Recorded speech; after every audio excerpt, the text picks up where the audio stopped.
आखिरकार रोहित शर्मा किसको उंगली दिखा रहे थे, या फिर यहाँ पर वो गुस्सा क्यों हो जाते हैं, या फिर भाई उनके छक्के मारने पर या फिर उनके आउट होने पर उनकी वाइफ के क्या रिएक्शन थे, या फिर यहाँ पर हार्दिक पांड्या ऐसा रिएक्शन क्यों दे रहे थे, या फिर भाई ऐसा क्या होता है कि रोहित शर्मा को आके बॉलर और हार्दिक पांड्या को समझाना पड़ता है। तो आज की इस वीडियो में मैं आपको मुंबई वर्सेस दिल्ली के मैच की कुछ ऐसी मोमेंट्स बताऊंगा जो कि आपको हाइलाइट्स में नहीं बस लाइव मैच में देखने को मिलती है। तो चलिए फिर वीडियो शुरू करते हैं और देखते हैं ये सारी मोमेंट्स। मैच चालू होने से पहले प्रैक्टिस के टाइम पर भाई रोहित शर्मा की कैप गिर जाती है तो हमें ये दृश्य देखने को मिलता है। और भाई वहीं दूसरी तरफ अगर वो अवार्ड्स में जाए या फिर कपिल शर्मा के शो पर जाए तो भाई उनकी लुक अलग ही होती है। शायद मेरे हिसाब से तो रोहित शर्मा विग यूज करते हैं। मैच चालू होता है और रोहित शर्मा पावर प्ले में ही डीसी की कोड़ा करके अच्छे से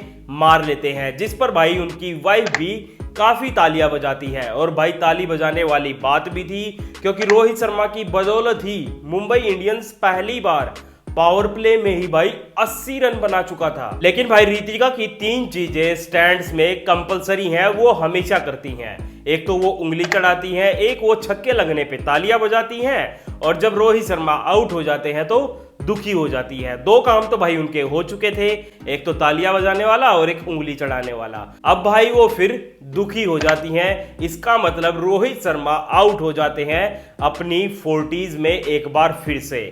रोहित शर्मा का भाई पता नहीं 40s के साथ क्या कनेक्शन है। वर्ल्ड कप में भी उन्होंने 5 बार 40s में रन बनाए और वो आउट हो गए। फिर जाते जाते वो पिच के बारे में एक तो पोलार्ड को बता के गए और एक सूर्य कुमार यादव जो कि आज बैटिंग करने आ रहे थे उनको भी बता के गए। लेकिन उनका कोई फायदा नहीं हुआ क्योंकि सूर्य कुमार यादव तो भाई साथ की साथ आउट होके उनके पीछे पीछे आ गए, जिस पर दिल्ली की लड़कियां तो बड़ी खुश हो गई। और फिर इसके बाद मुंबई इंडियन के बैटिंग ऑर्डर में आ जाता है एक ट्विस्ट। सूर्य कुमार यादव के आउट होने के बाद आते थे तिलक वर्मा, लेकिन अब की बार आ जाते हैं चौथे नंबर पर हार्दिक पांड्या, जो कि वो गुजरात टाइटंस के लिए भी आते थे। और फिर जब रोहित शर्मा आउट हो चुके थे तो दूसरी तरफ से ईशान किशन रन मारने लगते हैं, तो उस पर भाई नीता अंबानी का रिएक्शन देखो, वो कितना बड़ा मुंह खोलती है। इतना बड़ा मुंह तो भाई लड़कियां गोलगप्पे देख के भी नहीं खोलती। फिर इसके बाद जब भाई रोहित शर्मा ड्रेसिंग रूम से बाहर निकल के आके बैठते हैं तो थोड़ी देर बाद ईशान किशन भी उनकी पार्टी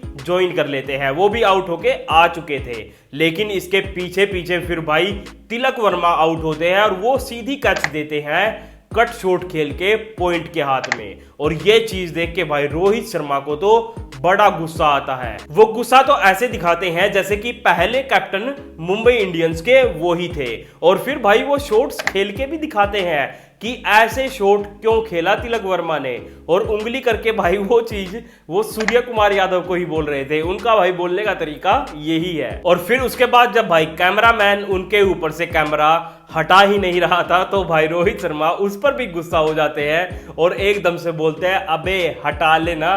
फिर एक पोल में पूछा जाता है कि लगातार मैच हारने के बाद कौन सी टीम अपने लॉसेस को पहले कवर कर लेगी, मुंबई इंडियंस या फिर दिल्ली कैपिटल्स। आपको क्या लगता है कमेंट करके जरूर बताएं, क्योंकि भाई उस टाइम पर ऑडियंस को तो मुंबई इंडियंस ही लग रही थी, वो भी 64%। लेकिन उसके बाद जब भाई टिम डेविड ने अपने ताकतवर छक्के मारे तो उस पर सूर्य कुमार यादव को भी खड़े होके ताली बजानी पड़ी। और ये तो भाई ट्रेलर था, पिक्चर तो दिखाई रोमारियो सेफर्ड ने नोर्किया के ओवर में, क्योंकि वो उस ओवर में 4 छक्के और 2 चौके मार के 32 रन जड़ देते हैं, जिस पर भाई सचिन तेंदुलकर तो तालियां बजा ही रहे थे।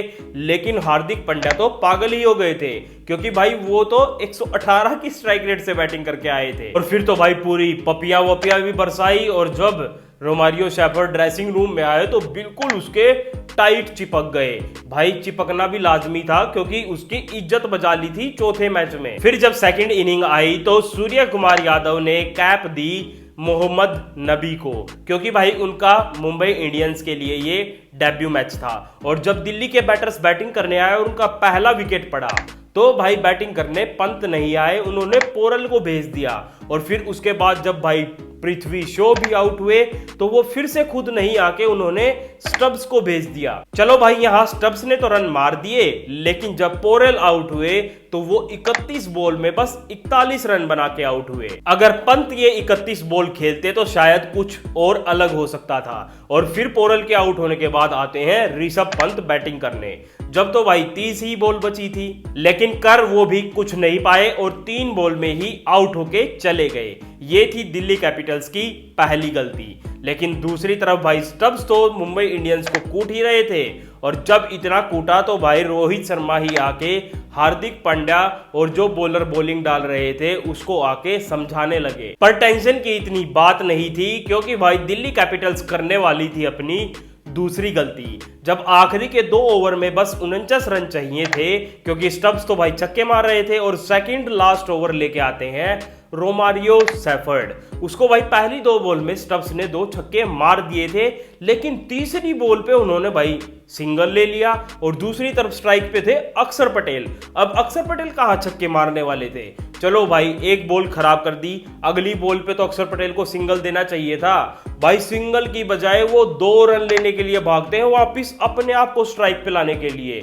भाई तू 6 छक्के थोड़ी मारेगा, तेरे से एक तो लग नहीं रहा। और जब वो 2 रन लेने के लिए भागे अक्षर पटेल, तो वहां पे भी भाई वो रन आउट हो गए। ना तो खुद छक्के मारे और ना ही स्टब्स को स्ट्राइक पे आने दिया। तो भाई दिल्ली कहां जीतने वाली थी। यहां पर मुंबई इंडियंस आसानी से मैच जीत जाती है। मैच जीतने के बाद रोहित शर्मा और हार्दिक पांड्या गले तो मिलते हैं, लेकिन उनके मुंह पे भाई स्माइल बिल्कुल भी नहीं थी। लेकिन दूसरी तरफ स्माइल थी भाई मुंह पे अंबानी और के। वो तो भाई पहली जीत की अपनी खुशी मना रहे थे। और भाई एक खुशी की बात आपको भी बता दूं, आज के मैच में हार्दिक पांड्या ने भाई एक भी ओवर नहीं डाला।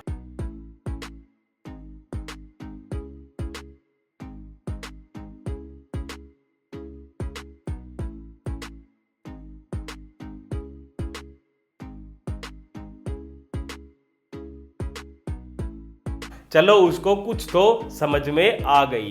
तो चलिए वीडियो को यहीं खत्म करते हैं। अगर आपको वीडियो अच्छी लगी है तो वीडियो को लाइक कर दें, और ऐसी ऐसी और भी मोमेंट्स की वीडियो पानी है तो मेरे चैनल को सब्सक्राइब कर दें। धन्यवाद।